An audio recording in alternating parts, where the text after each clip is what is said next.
Ooh, that got a little feisty as Donald Trump's capricious, painful, and unnecessary trade war devastates the American economy and the stock market.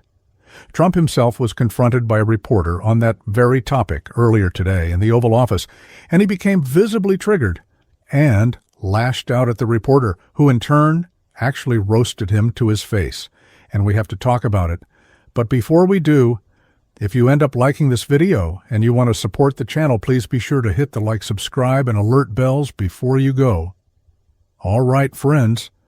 Again, the Trump trade policy, or lack thereof, continues to devastate the American economy. And we're going to get into that. But I really want to start with this clip first because Trump was in the Oval Office taking questions from the reporters.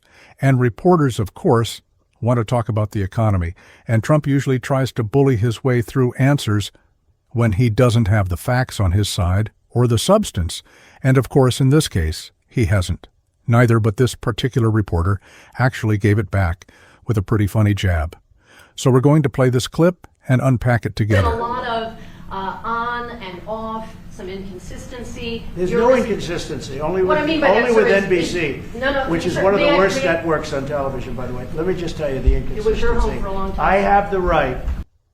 Okay, let's stop right there. We've got more to play. But yes, there has been a lot of inconsistency. Even conservative economists, conservative financial analysts, conservative political commentators at the Wall Street Journal and the National Review and other places have all commented on this. Okay, it is a fact that the Trump trade policy is wildly inconsistent, and that is what in large part is spooking the markets, number one. So he's wrong there. But number two, see how he gets insecure? He lashes out.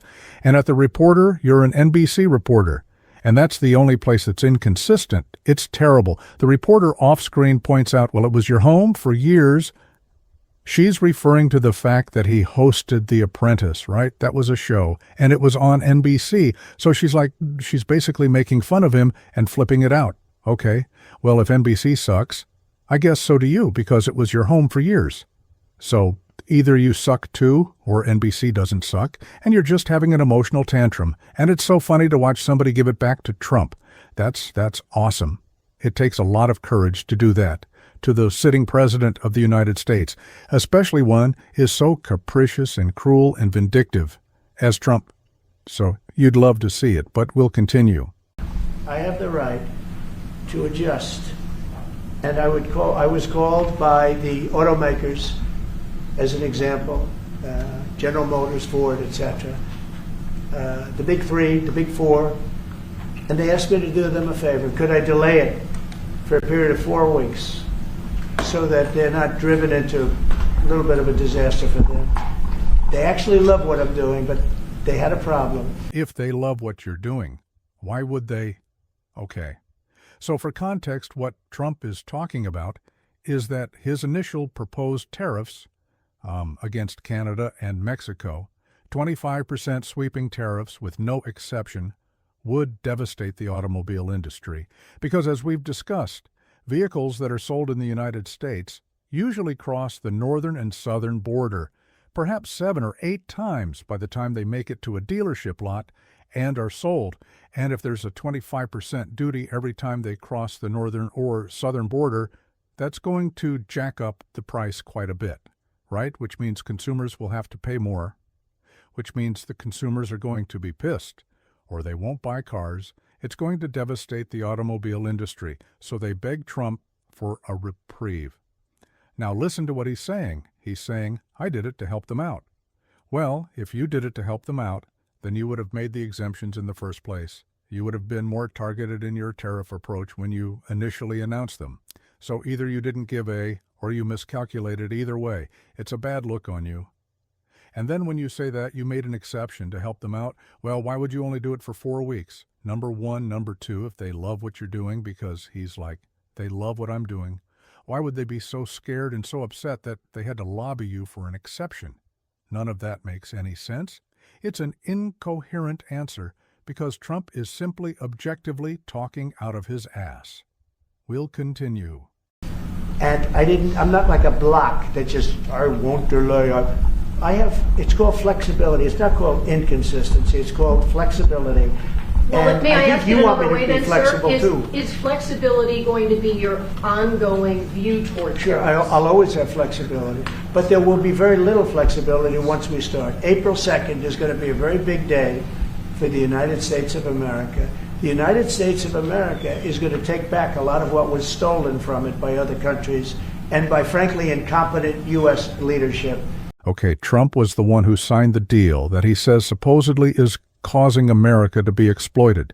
The USMCA, he signed it into law in 2020. He negotiated it, signed it into law. And so if there's incompetent U.S. leadership, then that's objectively his fault. Because the deal that's being executed is the deal that he negotiated. Number one, so he just insulted himself. Number two, again, listen to what he says about consistency. I'm not inconsistent, I'm flexible. And yes, flexibility will be what I do moving forward, but also we won't be flexible moving forward once we get started on April 2nd, which is when these global reciprocal tariffs are supposed to take effect. You see the inconsistency here. He's just objectively stupid. He's objectively inconsistent. He doesn't know what he's doing. He's going on pure ID, right? Like it's just pure impulse on his part. And unfortunately, his instincts suck, right? We've talked about how the conservative Wall Street Journal has been on Trump's ass for months about this. Well, even the National Review, the other major esteemed conservative publication, which is unapologetically pro-Trump, even. They are calling him out. Trump's reckless war on Canada. It's a Republican tradition for celebrities to threaten to move to Canada if a Republican is elected president. Now they may have to look farther afield in his latest escalation of his trade war with Canada. Trump has again referred to the possibility of bludgeoning the country into incorporation into the United States. It was inevitable that Trump would have to deal with foreign crises when he was elected, but no one thought Canada would be among them in response to Ontario Premier Doug Ford placing a 25% surcharge on electricity exports to Michigan, Minnesota, and New York Trump said he'd impose an additional 25% tariff on Canada's exports on steel and aluminum, on top of the already planned 25% tariffs on steel and aluminum from all foreign countries. For those doing the math, that would be a 50% tariff. Trump also threatened to keep automobiles manufactured in Canada out of the U.S. and suggested Canada becoming our cherished 51st state was the only solution to the contention between the two countries. Of course, the ongoing drama with Canada is fundamentally a Trump production. There was no reason to make a threat of enormous tariffs on Canada a month or so ago, or to inflame Canadian public sentiment with outlandish talk of a sovereign nation, a friendly one, no less giving up its independent existence, rather than deal with the economic pain of US tariffs.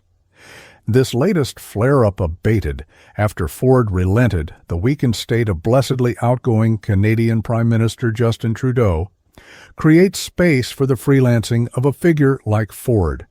It's hard advice for Canadians to hear or heed, but retaliatory tariffs and bomb base of their own probably don't help their cause. Still, there's more where that came from. Trump has ensured that there will be a premium on tough, on U.S. rhetoric in the impending election between Trudeau's Liberal replacement, Mark Carney, and the talented conservative populist PRP Trump has had constantly shifting justifications for his threats against Canada. First, it was fentanyl and migration, which aren't enormous problems on our northern border. Then it was Canadian protection for its dairy, lumber, and banking sectors. Long-running issues that don't justify going to DEFCON, one with Ottawa on Tuesday. It was a Canadian having the temerity to punch back against a U.S., threatening to dunk his country into a steep recession. Trump heightened the contradictions when, after exempting the auto sector from his currently delayed across-the-board 25% tariffs on Canada and Mexico, he talked of making automakers collateral damage in his tiff with the Premier of Ontario. None of this is good for us business, which is getting whipsawed back and forth almost every day by the President. As for Canada, as the 51st state, it now seems to be more than trolling. If Trump is serious, it is unfathomable that we are threatening the sovereignty of a fellow NATO country, a friend that has repeatedly fought and bled alongside us. If we indulge the hypothetical and Trump somehow impoverishes Canada into submission, it would create a restive, resentful region of the United States where there presumably wouldn't be a lot of Trump voters. It's a journalistic cliché that the most boring headline in the world is "Worthwhile Canadian Initiative for Trump." A worthwhile Canadian initiative would be to stop tormenting Ottawa and work out any trade or border issues in a manner befitting friends and neighbors. The problem, of course, is that Trump is not much of a diplomat. He's a bully, a capricious, malignant narcissist with an authoritarian errand streak a mile wide, and he is deeply, deeply stupid when it comes to substantive trade policy, which is why we are seeing increasing signs of a recession under Donald Trump. In the meantime, let me know.